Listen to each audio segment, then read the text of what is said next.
Selamat pagi saudara, Kabar Jogja kembali menyapa Anda pada pagi hari ini bersama saya Felix Kris. Beragam informasi menarik sudah kami siapkan untuk Anda, di antaranya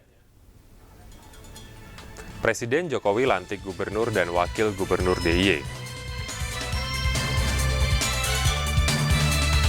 Ratusan orang berebut gunungan Maulud Nabi Keraton Surakarta. Himbauan BPBD Sleman kepada warga untuk hadapi cuaca ekstrim.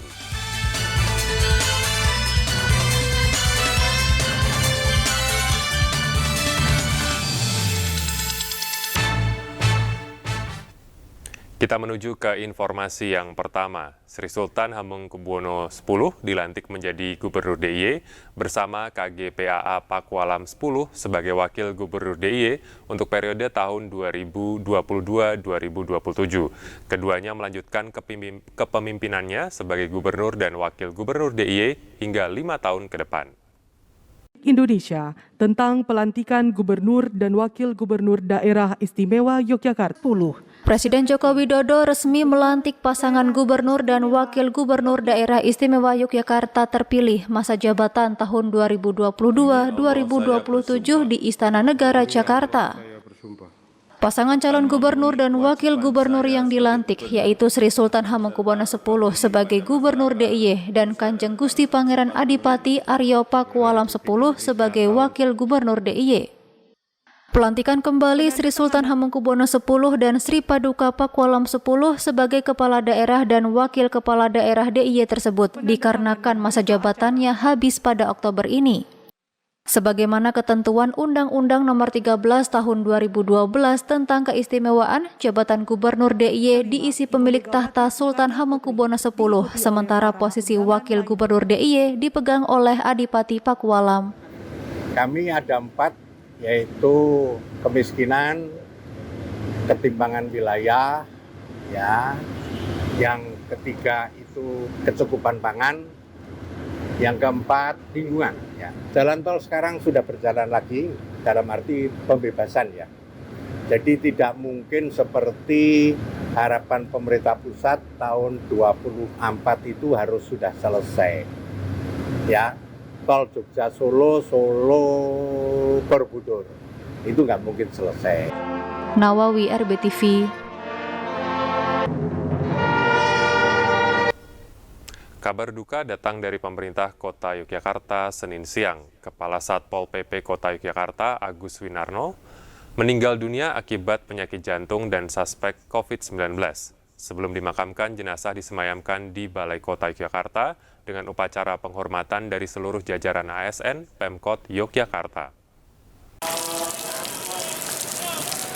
Dengan dibawa ambulans Pemkot Yogyakarta, jenazah Kepala Satpol PP Kota Yogyakarta Agus Winarto tiba di Geraha Pandawa, Kompleks Balai Kota Yogyakarta sekitar pukul 3 sore.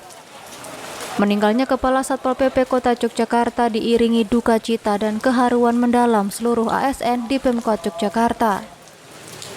Meski disambut hujan, namun upacara penghormatan baik dari jajaran Satpol PP maupun ASN di lingkungan Pemkot tetap berlangsung khidmat.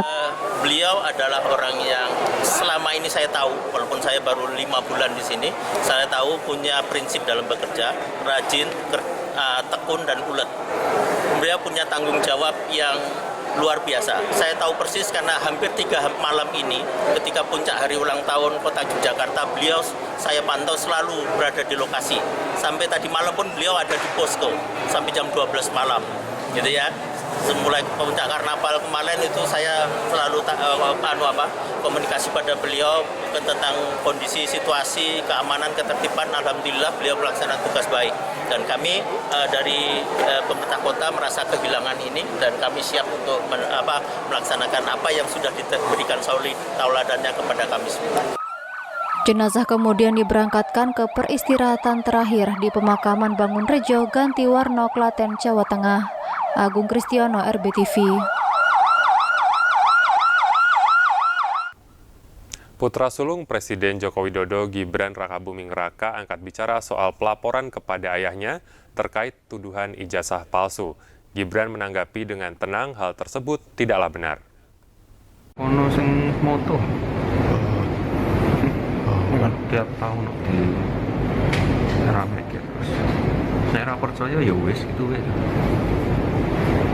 Wis pemenang. Ya aku ora tau nuntut. Ya situ wae to, nek ra percaya ya wis itu. Segitu wae.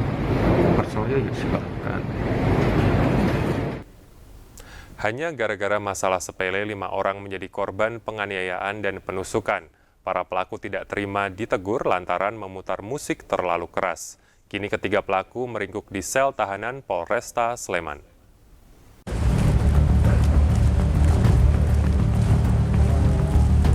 Satreskrim Polresta Sleman berhasil menangkap 3 pelaku penganiayaan hingga korban terluka di sebuah indekos Beteng Trida di Sleman. 3 pelaku yang diamankan yaitu AN, HY, dan LS yang kesemuanya berasal dari Bengkulu. Para pelaku diketahui melakukan penganiayaan yang 5 korbannya mengalami luka tusuk dan memar. Kejadian bermula saat korban mendapati gerombolan pelaku sedang mendengarkan musik dengan volume yang kencang. Merasa terganggu, korban meminta volume musik untuk dikecilkan. Karena merasa terganggu, salah satu korban menyampaikan atau menegur, mengatakan, "Bang, musiknya terlalu keras, bisa dikecilin." Kemudian salah satu pelaku mengatakan, "Kecilin aja sendiri." Lalu korban mengecilkan volumenya, namun salah satu dari 3 pelaku merasa tersinggung, akhirnya terjadi cekcok. Selain mengamankan pelaku, polisi menyita sejumlah barang bukti, diantaranya sebilah pisau dapur dan pakaian. Akibat perbuatannya, ketiga pelaku terancam pasal 170 KUHP, Jo 351 KUH pidana dengan ancaman hukuman hingga maksimal 5 tahun kurungan penjara. Nawawi, RBTV. Kami akan kembali dengan informasi yang tidak kalah menarik, tetaplah di Kabar Jogja.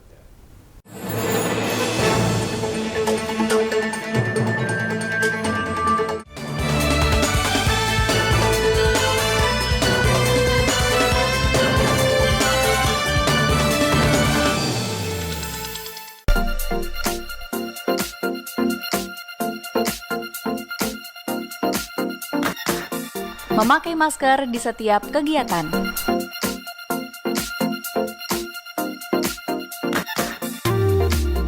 Cuci tangan sebelum dan setelah beraktivitas.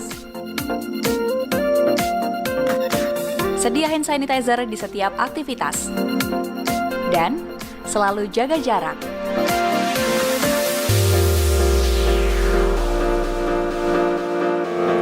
Lindungi diri dan tetap patuhi protokol kesehatan.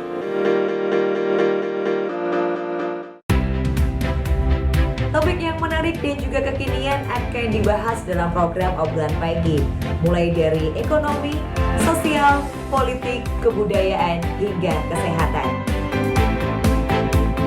Obrolan Pagi menyapa Anda setiap hari Senin sampai Jumat pukul 10 waktu Indonesia Barat hanya di RBTV Asli Jogja. Amicom, a private entrepreneurial model university by UNESCO. International Program 80 International Award. Prodi Prospektif di era ekonomi kreatif. Gold Rem Award dan Grand Prize Sikap. Battle of Surabaya. Universitas Amicom Yogyakarta. Creative Economy Park.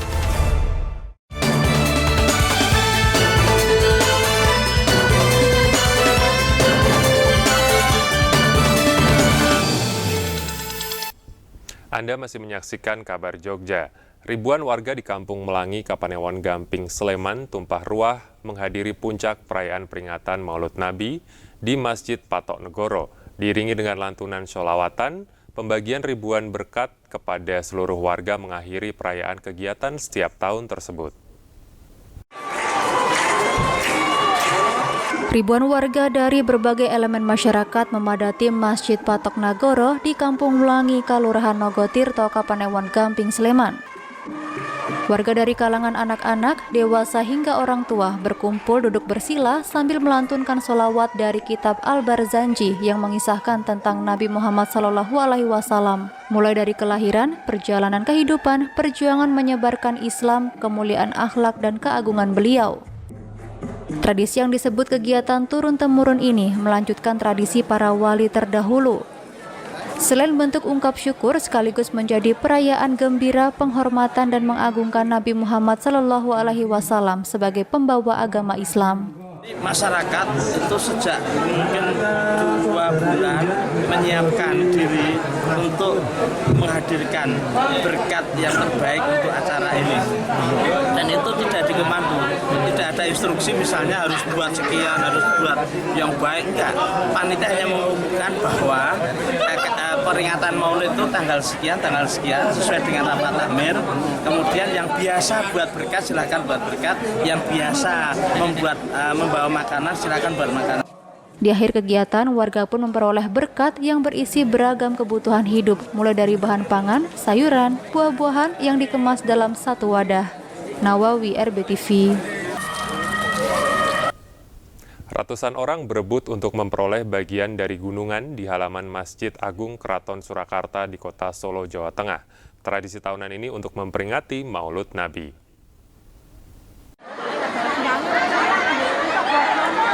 Inilah keriuhan ratusan orang di halaman Masjid Agung Keraton Kasunanan Surakarta Hadiningrat, Kota Solo, Jawa Tengah. Mereka berebut tumpeng berukuran besar atau gunungan dalam puncak rangkaian tradisi memperingati Maulid Nabi. Dalam peringatan kali ini, Keraton Surakarta mengeluarkan 2 pasang gunungan. Masing-masing pasang gunungan terdiri dari gunungan jaler atau laki-laki dan gunungan estri atau perempuan.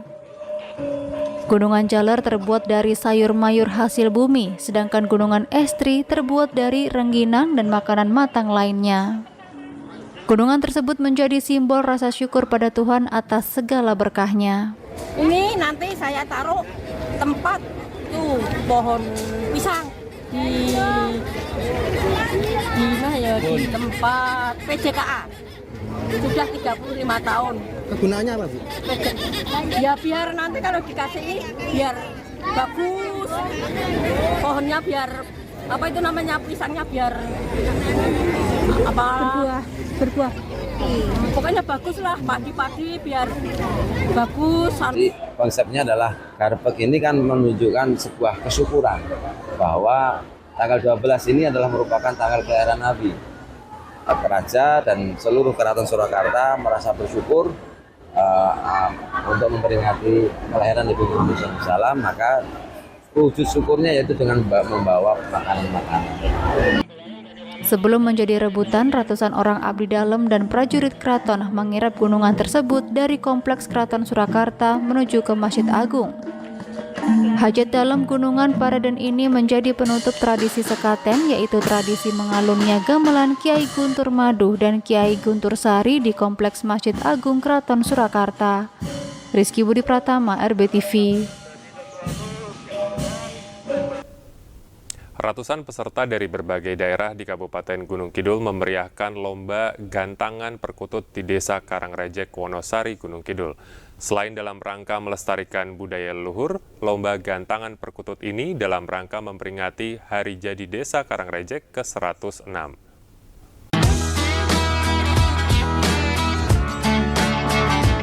Dalam rangka memperingati Hari Jadi Desa Karangrejek ke-106, warga menggelar lomba anggungan perkutut di balai desa setempat. Sekitar 130 peserta dari berbagai paguyuban pecinta perkutut di Kabupaten Gunung Kidul turut ambil bagian dalam perlombaan yang mempertarungkan 4 kelas utama, diantaranya kelas gacoran lokal poin 50, Lion 100, dan 50. Selain mengadakan perlombaan perkutut, event ini juga sebagai sarana untuk mempererat tali silaturahmi serta persatuan dan kesatuan antar warga serta sebagai bentuk nguri-uri budaya. Bentuk partisipasi kami sebagai penyelenggara kepada seluruh peserta yang ada di lokal Gunung Kidul ini bisa menyelenggarakan lomba perkutut, sehingga harapannya itu untuk bisa menjalin kesatuan sehingga untuk menjaga pas duluan di Kabupaten Raja ini terkait dengan perguruan ini bisa berjalan dengan baik, lancar sehingga terjalin silaturahmi yang lebih baik dan kental gitu. Ya, karena kita mengurangi kebudayaan Jawa sehingga supaya perkutuan ini bisa adiluhung sehingga harapannya tidak adanya burung perkutut ini bisa dimusnahkan sehingga harus diuri-uri dengan sebaik-baiknya. Harapan kita dengan adanya lomba perkutut ini kita bisa budaya pelestarian kaitannya dengan perkutut, termasuk tadi ada pelepasan, ini salah satu pelestarian agar tidak punah perkutut Jawa ini, khususnya di Gunung Kidul di Komoda. Ini sudah kami agendakan, termasuk lomba perkutut ini nanti setiap tahun akan kami adakan. Mudah-mudahan semuanya berjalan dengan lancar, Mas. Rencananya pemerintah Desa Karangrajak akan menjadikan perlombaan anggungan perkutut sebagai event tahunan. Agung Kristiano, RBTV.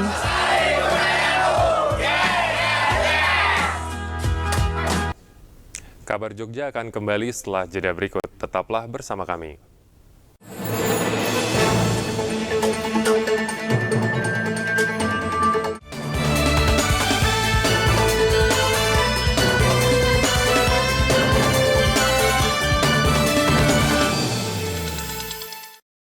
AKRB Jogja, kampus broadcast unggul dan terpercaya. Saya kuliah di AKRB, biaya terjangkau, kualitas bagus, dan fasilitas mendukung.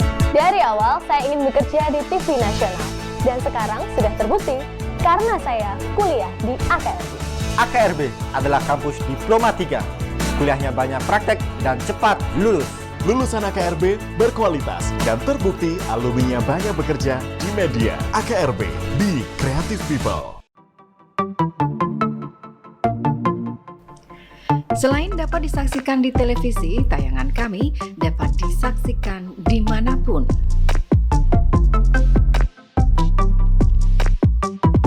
Live stream dapat disaksikan melalui website rbtvjogja.tv dan di channel YouTube RBTV Jogja. Anda dapat memilih tayangan favorit. Untuk bekerja sama dengan RBTV, kunjungi rbtvjogja.tv atau langsung email ke marketing.rbtvjogja.tv.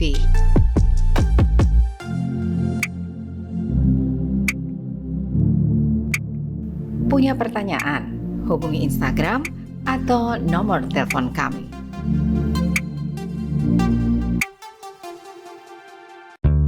Hai Questioners! Balik lagi di Talkation. Halo Questioners, Talkation kini hadir kembali dengan suasana yang baru, lebih fresh dan juga lebih fun. Bersama narasumber yang seru dan punya banyak segudang pengalaman yang menarik. Aku yang pengen bahagia, jujur kesemarat, urip rekoso. Mulai mlaku kereta iki. Mantap. Membahas topik edukatif dengan cara yang fun gak akan bikin kalian bosan.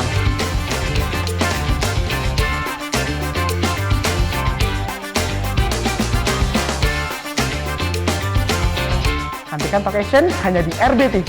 Talkation, Talking Education for Action. 60. Ojo lali nonton les 5:30, ketuk 6:30. Lah.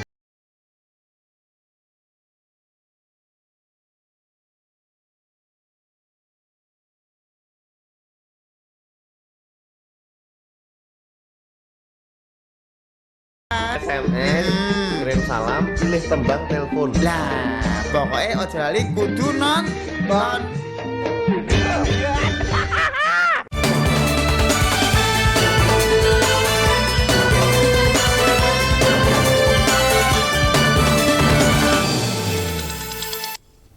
Terima kasih saudara, Anda masih menyaksikan Kabar Jogja. Cuaca ekstrim yang melanda daerah istimewa Yogyakarta membuat sejumlah pihak waspada.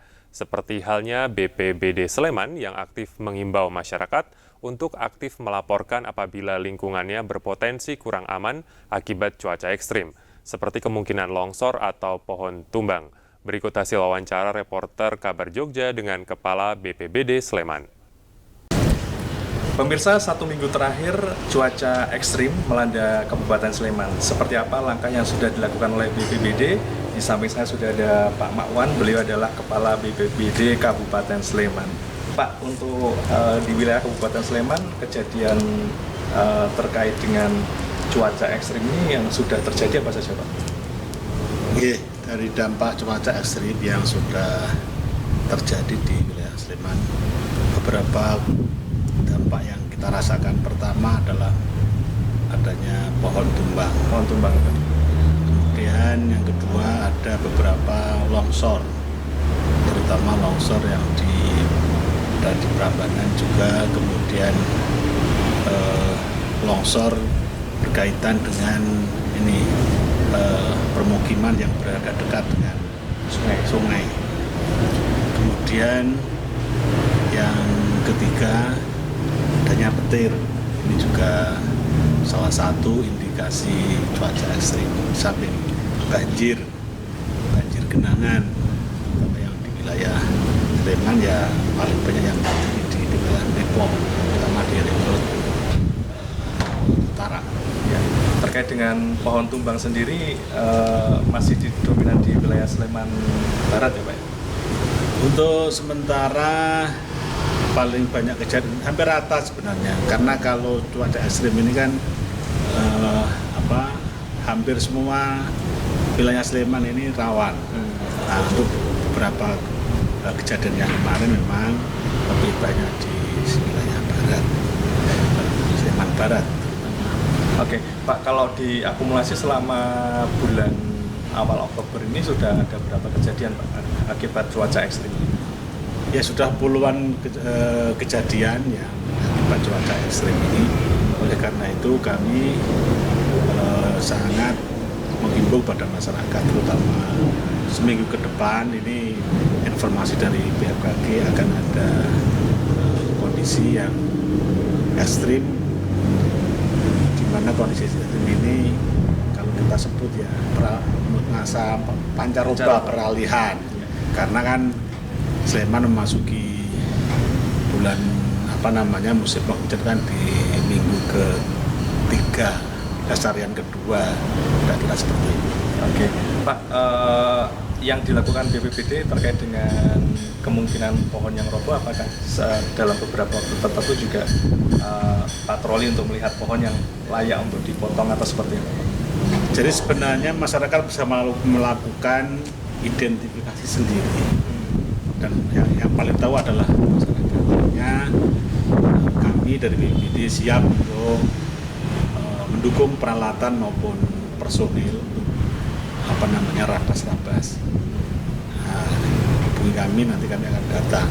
Karena sekali lagi yang merasa tidak nyaman, tidak aman itu ada masyarakat sendiri, terutama yang dekat dengan pemukiman atau dekat dengan jalan umum.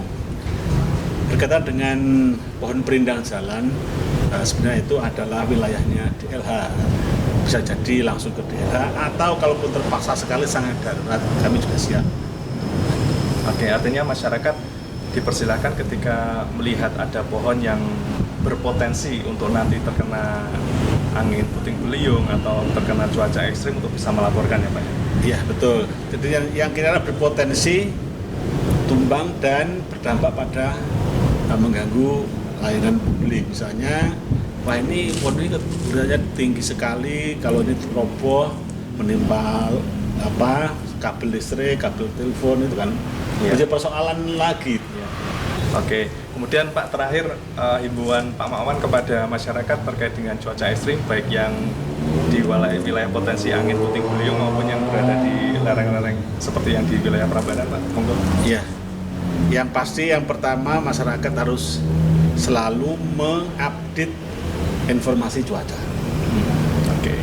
3 hari, 2 hari ke depan akan terjadi cuaca ekstrim di wilayah ini. Itu tolong dipantau, dipatuhi. Misalnya kalau sedang aktivitas misalnya wisata, ya jangan pilih yang di pegunungan kalau ada informasi cuaca ekstrim. Karena potensinya longsor. Kemudian kalau di mereka yang warga masyarakat yang berada di pinggir sungai itu juga diantisipasi. Oh, rumah saya ini seperti apa? Ayo tidak perlu bahaya ya, sebaiknya nyingkir dulu. Itu yang utama adalah keselamatan jiwa itu yang sangat penting. Ya, Pak, satu lagi Pak, terkait dengan kesiapan masyarakat sendiri di kelompok-kelompok masyarakat misalnya di kecamatan sudah dikondisikan untuk merespon ketika terjadi. Betul, sudah kami aktivasi untuk posko-posko di Kapanewon. Ya. Karena di Sleman itu ada namanya unit op. Unit op itu unit operasional penanggulangan bencana tingkat kabupaten. Kemudian di tingkat desa atau kelurahan ada namanya unit LAK, unit pelaksana penanggulangan bencana tingkat kabupaten. Sudah ada personilnya, sudah ada peralatannya, plus didukung oleh relawan setempat. Baik, semoga cuaca ekstrim pergantian dari musim kemarau ke musim penghujan ini bisa berlangsung dengan aman, lancar ya Pak. Membawa berkah. Membawa berkah. Itu pemirsa, kita sampaikan informasinya dari BPBD. Terima kasih Pak Makwan. Siap. Dan pemirsa, untuk mengantisipasi hal yang tidak diinginkan, proaktif dari masyarakat sangat diperlukan. Saya Widi Setiono melaporkan untuk RBTV. Salam siaga, salam tangguh. Terima kasih Pak. Sektor perhotelan dan RSUP Dr. Sarjito adakan donor darah memperingati Hari Kesehatan Mental Sedunia tepat pada tanggal 10 Oktober 2022. Rumah Sakit Umum Pusat Dr. Sarjito bersama pelaku bisnis perhotelan mengadakan kegiatan donor darah dan pemeriksaan gula darah gratis. Kegiatan donor darah dalam rangka menyambut Hari Kesehatan Mental Sedunia ini dipilih karena memiliki manfaat yang cukup banyak bagi masyarakat. Bagi para pendonor akan mendapatkan kebugaran tubuh karena sel darah merah yang akan diperbarui oleh tubuh pasca melakukan donor darah. Dengan donor darah setiap 3 bulan sekali dapat menurunkan resiko serangan jantung dan stroke pada usia 43 hingga 61 tahun. Menjaga kesehatan jantung dan meningkatkan produksi sel darah merah. Kegiatan donor darah ini diharapkan dapat mensuplai darah bagi orang yang memerlukan. Kami mengadakan donor darah ini secara rutin setiap 3 atau 4 bulan dari Alana, gunanya untuk berbagi dengan orang-orang yang memerlukan darah tentunya. Dan untuk yang si pendonor sendiri juga mendapatkan kesehatan yang lebih ya. Kalau kita mendonorkan darah, kita akan mereproduksi darah yang baru yang lebih sehat. Harapannya akan banyak sekali orang yang bisa terbantu dengan donor darah ini. Kami juga menyediakan alanis gratis bagi 50 pendonor pertama. Ya, senang aja sih Pak. Senang aja. Cuma biasa aja sih, cuma senang banget gitu. Benar harapannya bisa, Mbak? Ya? Harapannya? Harapannya ya semoga kedepannya Alana masih terus mengadakan hal positif seperti ini gitu sih. Kadir RBTV. Informasi terakhir tadi mengakhiri kabar Jogja hari ini. Bersama kerabat kerja yang bertugas, saya Felix Kris pamit undur diri. Terima kasih dan salam kabar Jogja.